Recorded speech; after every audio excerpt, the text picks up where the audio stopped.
My name is Rebecca Mitchell, and I never thought I'd be in the middle of the biggest property scandal Newport, Rhode Island had seen in a century. But when you marry into old money, you learn that some families will do anything to keep their wealth and their secrets. The Blackwood family had ruled Newport's social scene since the Gilded Age. Their summer cottage, really a 30-room mansion overlooking the Atlantic, was the crown jewel of Bellevue Avenue. When their only son Thomas fell in love with me, a mere historical preservation specialist from the Newport Historical Society, his parents were less than thrilled. "At least she has some appreciation for history," Victoria Blackwood had said during our first meeting, examining me like I was an artifact of questionable provenance. If only she'd known then just how much that appreciation would cost her. The small beach house that started everything had been in my family for generations. Nothing fancy, just a weathered 2-story cottage with wraparound porches and salt-sprayed windows, sitting on 3 acres of pristine oceanfront property. My great-grandfather, a ship captain, had bought it in 1925 for a song, back when that stretch of coast was considered too remote to be valuable. Now that same worthless stretch was prime real estate, worth millions per acre.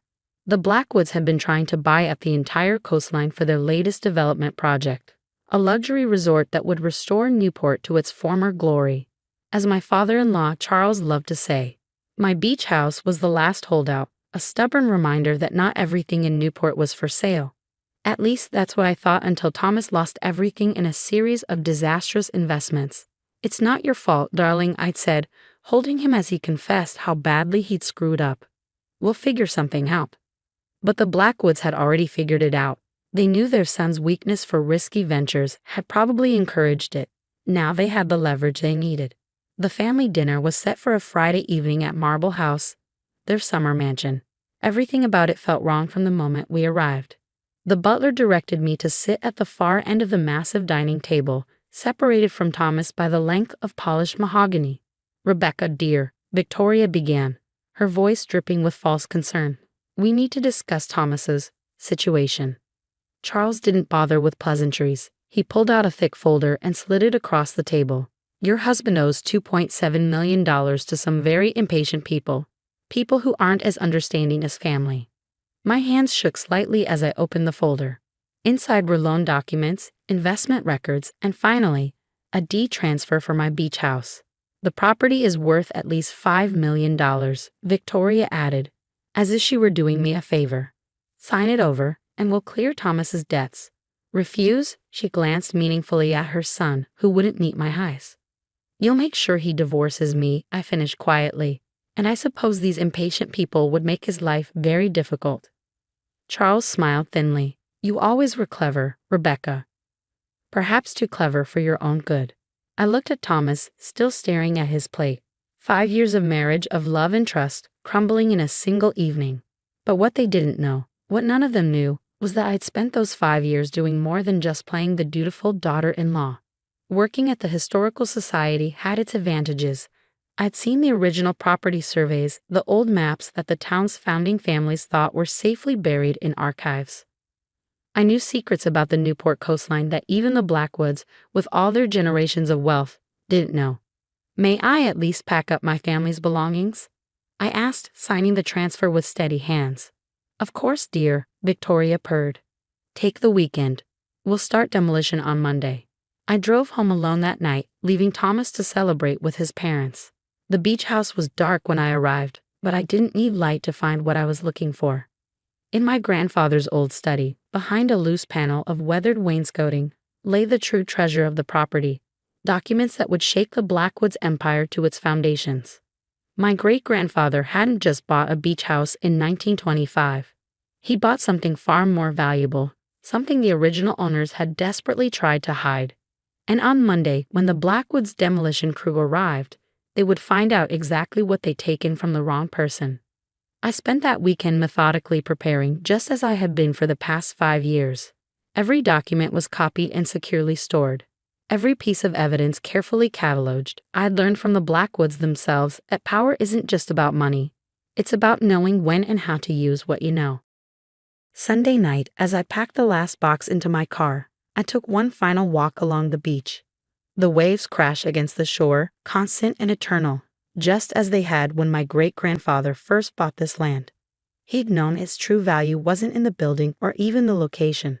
The real value lay beneath the surface, in secrets that had been waiting nearly a century to be revealed. Monday morning would change everything. And as I drove away from my family home for what the Blackwoods thought was the last time, I smiled, thinking of Victoria's smug face at dinner. She'd been right about one thing. I did have an appreciation for history. What she hadn't realized was that history had a way of coming back to haunt those who tried to bury it. Monday morning dawned bright and clear. I sat in my car across from the beach house, watching the Blackwoods demolition crew arrive. Victoria and Charles were there too, of course.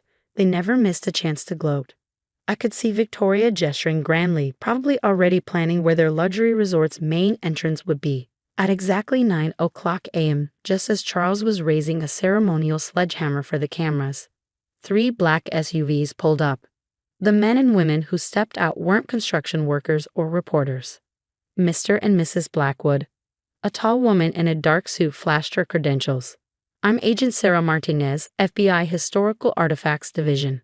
This property has been designated a protected historical site.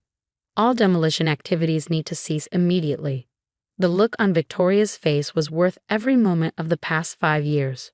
You see, what my great-grandfather Captain James Henderson bought in 1925 wasn't just oceanfront property. He purchased something the original owners, the Blackwoods' own ancestors, had desperately tried to keep hidden. Proof of one of the largest historical art thefts in American history. During World War II, countless European art treasures were smuggled to America for safekeeping. Most were returned after the war. But some, particularly those belonging to Jewish families who didn't survive the Holocaust, mysteriously disappeared.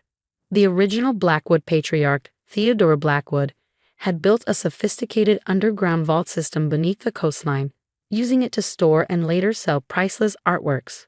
My great-grandfather discovered this by accident while renovating the beach house.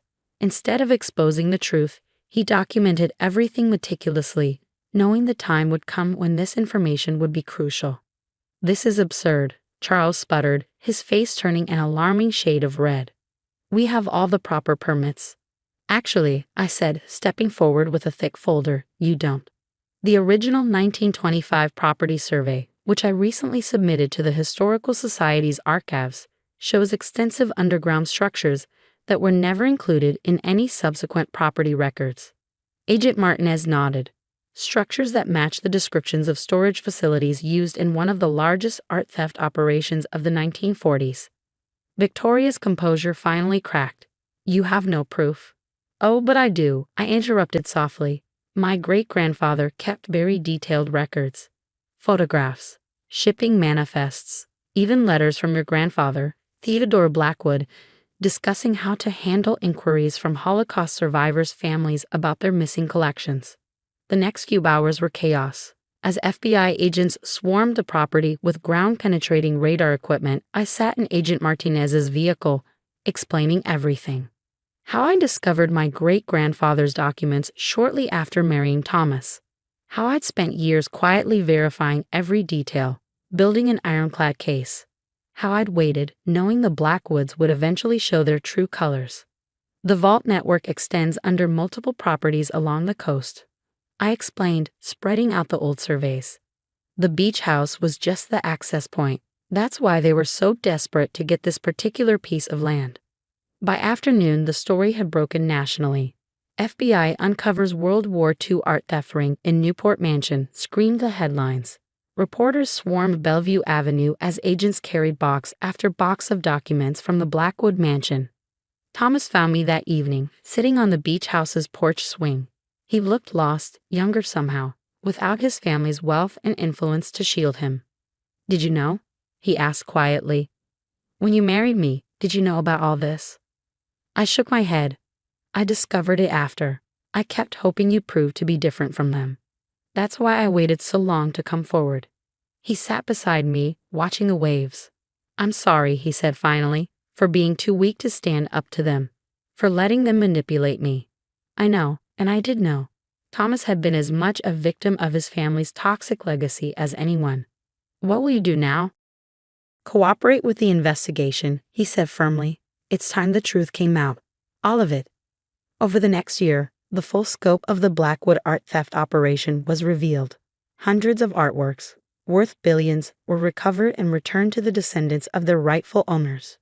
Charles and Victoria, along with several other wealthy Newport families implicated in the scheme, faced federal charges. The beach house was indeed declared a historical site, but not for its architecture. It became a memorial and museum dedicated to telling the story of the stolen art and the families who had lost so much. I stayed on as its historical director, working with Holocaust survivor groups to ensure their stories were properly told. Thomas and I separated amicably. He moved to Boston, started over in a regular job, and began the long process of becoming his own person outside his family's shadow. We still talk occasionally. Healing is possible, even from the deepest wounds. As for the Blackwoods luxury resort plans, the entire stretch of coastline was eventually designated as protected land, its underground vaults carefully preserved as historical evidence. Victoria's dream of restoring Newport to its former glory died alongside the family's carefully constructed reputation. Last week, I found a new document while organizing my great-grandfather's papers. It was a letter he'd written but never sent, dated 1946. To whoever finds these records, I couldn't stop what happened. But I could make sure the truth survived. Sometimes justice takes time, but history has a way of emerging when it's most needed. Guard these secrets well and use them wisely. I did use them wisely, Grandpa, not for revenge, but for justice.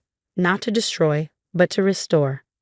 Now, when I sit on my porch swing watching the sunset, I think about power, not the kind that comes from money or social status, but the kind that comes from knowing the truth and having the patience to wait for the right moment to reveal it. Victoria was right about one thing.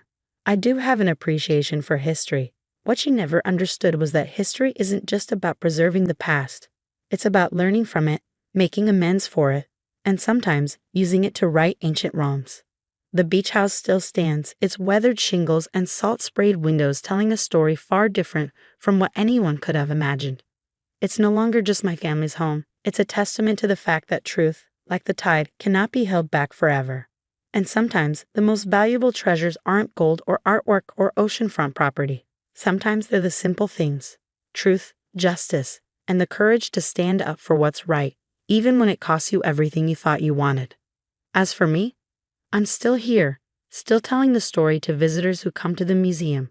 Not just the story of the stolen art, but the story of how one family's greed led to their downfall, and how sometimes the best revenge isn't revenge at all. It's letting the truth finally have its day in the sun. The waves still crash against the shore, constant and eternal, but now they carry a different message. Some things are worth more than money, some secrets are worth keeping until the right time, and some victories are worth waiting generations to achieve. Just ask the Blackwoods if you can find them in their new, much more modest accommodations.